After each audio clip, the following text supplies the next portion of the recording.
दोस्तों, समुद्र हमेशा से इंसानों के लिए रहस्य और रोमांच से भरा रहा है।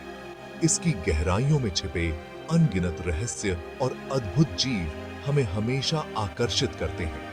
लेकिन यह खूबसूरत रहस्य कभी-कभी खतरनाक भी हो सकता है।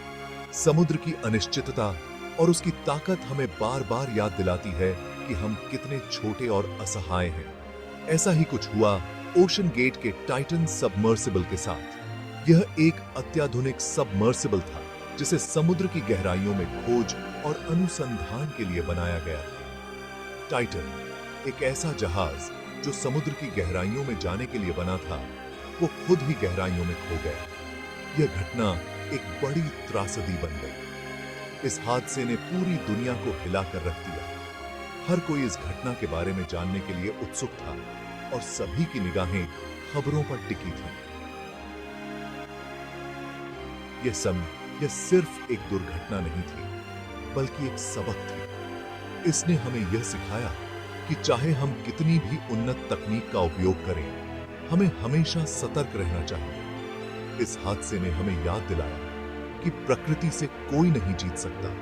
समुद्र की ताकत और उसकी अनिश्चितता हमें हमेशा सतर्क रहने की आवश्यकता बताती है। तकनीक कितनी भी अच्छी क्यों न हो, हमें हमेशा सुरक्षा को सबसे पहले रखना चाहिए।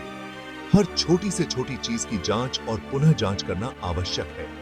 इस हादसे ने हमें दिखाया कि समुद्र की गहराइयों में जाने के लिए कितनी तैयारी और सावधानी की जरूरत होती है। हर कदम पर हमें सतर्क रहना चाहिए। यह कहानी उन लोगों की है जो टाइटन पर सवार थे। वे सभी समुद्र की गहराइयों में छिपे रहस्यों को जानने के लिए उत्सुक थे। यह कहानी उनके परिवारों की है जो उनके वापस आने का इंतजार कर रहे थे। उनके दिलों में उम्मीद और चिंता दोनों ही थीं। और यह कहानी हमारी है, जिन्होंने इस हादसे से बहुत कुछ सीखा। यह हमें याद दिलाता है कि हमें हमेशा सतर्क और तैयार रहना चाहिए। आइए जानते हैं इस त्रासदी के बारे में और गहराई से। इस घटना से हम क्या सीख सकते हैं और भविष्य में ऐसी त्रासदियों से कैसे बच सकते हैं। टाइटन कोई आम पनडुब्बी नहीं थी। यह एक अत्याधुनिक सबमर्सिबल था जिसे समुद्र की गहराइयों में जाने के लिए विशेष रूप से डिजाइन किया गया था। यह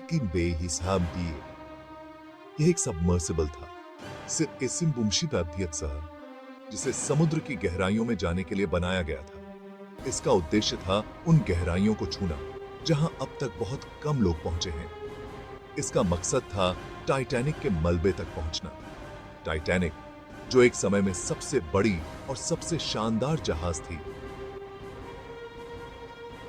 अब समुद्र की गहराइयों में सो रही थी। टाइटन को बनाने में कार्बन फाइबर और टाइटेनियम जैसी मजबूत चीजों का इस्तेमाल किया गया था। यह सामग्री इसे अत्यधिक दबाव और कठोर परिस्थितियों का सामना करने में सक्षम बनाती थी। इसमें हाई डेफिनेशन कैमरे और सोनार सिस्टम थे जो समुद्र की गहराइयों की तस्वीरें ले सकते थे। ये उपकरण इसे समुद्र के तल की विस्तृत जानकारी प्रदान करने में सक्षम बनाते थे। टाइटन में 5 लोग बैठ सकते थे। यह एक छोटा और संकुचित स्थान था, लेकिन इसमें सभी आवश्यक उपकरण और सुविधाएं थीं। इसमें एक पायलट और 4 मिशन स्पेशलिस्ट होते थे जो रिसर्च और एक्सप्लोरेशन में मदद करते थे। ये विशेषज्ञ विभिन्न क्षेत्रों से आते थे, जिनमें समुद्र विज्ञान, इंजीनियरिंग और जीव विज्ञान शामिल थे। लेकिन टाइटन का डिजाइन हमेशा से ही लोगों के बीच चर्चा का विषय रहा। इसके निर्माण और सुरक्षा मानकों पर कई सवाल उठाए गए थे। कुछ विशेषज्ञों ने इसकी सुरक्षा पर सवाल उठाए थे। उनका मानना था कि टाइटन को इतनी गहराई में जाने के लिए पर्याप्त रूप से परीक्षण नहीं किया गया था। उनका कहना था कि टाइटन को इतनी गहराई में जाने के लिए नहीं बनाया गया था। समुद्र की गहराइयों में दबाव अत्यधिक होता है और यह किसी भी संरचना के लिए खतरनाक हो सकता है। लेकिन इन चेतावनियों को अनसुना कर दिया गया। टाइटन के मिशन को लेकर उत्साह इतना अधिक था कि सुरक्षा चिंताओं को नजरअंदाज कर दिया गया। और फिर हुआ वो हादसा जिसने पूरी दुनिया को हिलाकर रख दिया। टाइटन अपने मिशन पर निकला और फिर कभी वापस नहीं लौटा। यह घटना एक बड़ी त्रासदी बन गई। टाइटन अपने मिशन पर निकला और फिर कभी वापस नहीं लौटा। इस हादसे ने न केवल उन लोगों की जान ली, बल्कि समुद्र की गहराइयों में जाने के सपने को भी डुबा दिया। 18 जून 2023 वो तारीख थी जब टाइटन अपनी यात्रा पर निकला था। यह एक ऐतिहासिक मिशन था जो समुद्र की गहराइयों में छिपे रहस्यों को उजागर करने के लिए तैयार किया गया था। उसका मकसद था टाइटैनिक के मलबे तक पहुंचना, जो समुद्र तल से लगभग 12,500 फीट नीचे था। यह एक चुनौतीपूर्ण और रोमांचक अभियान था जो मानव साहस और तकनीकी कौशल की परीक्षा लेने वाला था। पनडुब्बी में 5 लोग सवार थे। ये सभी अपने अपने क्षेत्र के विशेषज्ञ और साहसी थे। स्टॉकटन रश, ओशन गेट के सीईओ, पॉल हेनरी नार्जोलेट, फ्रांसीसी गोताखोर, हमिश हार्डिंग, ब्रिटिश अरबपति, शहजादा दाऊद, पाकिस्तानी ब्रिटिश व्यवसायी और उनके बेटे सुलेमान दाऊद, जो अपने पिता के साथ इस अद्वितीय अनुभव का हिस्सा बनने के लिए उत्साहित थे। शुरुआत में सब कुछ ठीक था। टाइटन धीरे धीरे समुद्र में उतरा और अपने मिशन पर आगे बढ़ता रहा। हर कोई उत्साहित और आशावान था। टाइटन धीरे धीरे समुद्र में उतरा और अपने मिशन पर आगे बढ़ता रहा।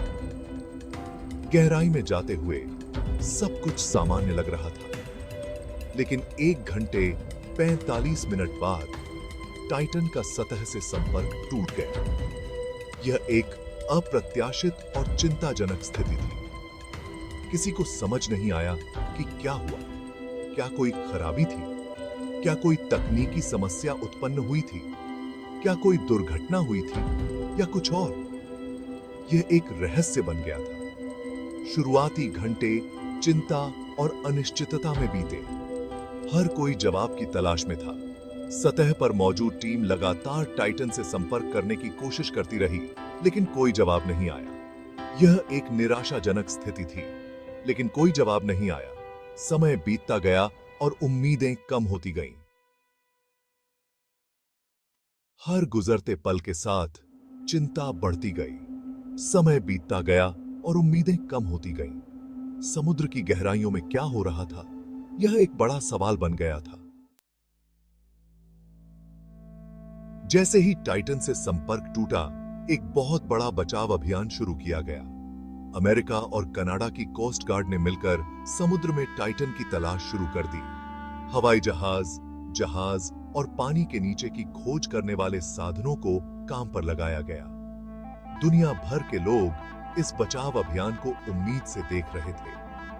हर कोई दुआ कर रहा था कि टाइटन और उसके यात्री सुरक्षित मिल जाएं।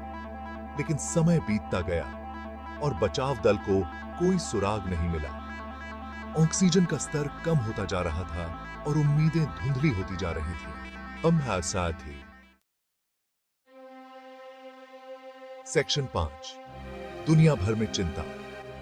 मीडिया का कवरेज टाइटन के गुम होने की खबर जंगल में आग की तरह फैल गई। सभी न्यूज चैनलों पर यही खबर चल रही थी। सोशल मीडिया पर लोग अपनी प्रतिक्रियाएं दे रहे थे। कुछ लोग दुआ कर रहे थे तो कुछ लोग सवाल उठा रहे थे। कुछ लोगों ने इस हादसे की तुलना 1912 में हुए टाइटैनिक हादसे से की। दोनों ही हादसों में समुद्र की गहराइयों ने इंसानी अहंकार को चुनौती दी थी। दोनों ही हादसों ने हमें याद दिलाया कि प्रकृति से बड़ा कोई नहीं थी। सेक्शन 9, सीख और सबक। सुरक्षा से समझौता नहीं। टाइटन हादसा हमें याद दिलाता है कि टेक्नोलॉजी कितनी भी आगे बेरहिचा जाए, प्रकृति के आगे हमारा कुछ नहीं चलता। यह हादसा हमें सीख देता है कि सुरक्षा से कभी समझौता नहीं करना चाहिए। ये था सेक्शन 10, आगे का रास्ता। नवाचार जिम्मेदारी के साथ टाइटन हादसे के बाद अब यह जरूरी है कि हम अपने सोचने के तरीके को बदलें। हमें नई खोजों को बढ़ावा देना चाहिए, लेकिन साथ ही सुरक्षा को भी सबसे ज्यादा महत्व देना चाहिए। हमें ऐसी टेक्नोलॉजी बनाने की जरूरत है जो सुरक्षित और भरोसेमंद हो। यह हादसा हमें याद दिलाता है कि जिंदगी अनमोल है और हमें इसे हल्के में नहीं लेना चाहिए। हमें हमेशा सुरक्षा को प्राथमिकता देनी चाहिए, चाहे कुछ भी हो। याद रखें, साहस का मतलब लापरवाही नहीं होता। अपनी हदें जानें और हमेशा सुरक्षित रहें।